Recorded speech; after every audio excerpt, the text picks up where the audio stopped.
सकाळपासून परळी शहर येथे वाल्मिक कराड यांच्या समर्थनार्थ इथे आंदोलन करण्यात आलेलं आहे।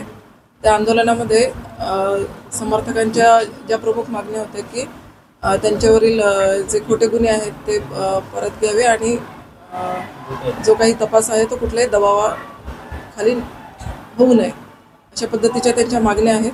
त्यांच्या ह्या ज्या मागण्यांचं निवेदन आम्ही स्वीकारलेलं आहे आणि ते शासनापर्यंत आम्ही पोहोचवू। काय प्रामुख्याने मागण्या करण्यात आलेल्या आहेत आणि प्रशासनाने काय आश्वासन दिले आहे?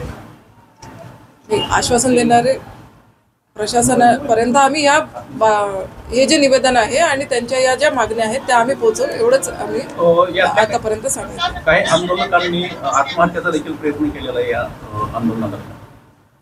हा, त्या त्यांच्या भावना होत्या, त्यांनी ते करण्याचा प्रयत्न केला, वेळीच त्यांना आम्ही प्रतिबंध केला आणि आता त्यांची तब्येत ठीक आहे। काय आव्हान असणारे पोलीस प्रशासन पोलीस प्रशासनातर्फे नागरिकांना एवढंच आव्हान आहे की कायदा कोणी हातात घेऊ नये, शांततेचं सगळ्यांना मी आवाहन करेल।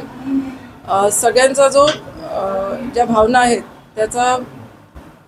त्या भावनांचा विचार करून कायद्याच्या चौकटीत राहूनच हा तपास व्हावा, याबद्दल आपलं जे काही म्हणणं आहे ते आम्ही शासनापर्यंत पोहोचवू। तरी तोपर्यंत कायदा कोणी हातात घेऊ नये, एवढंच माझं आश्वासन आहे। धन्यवाद।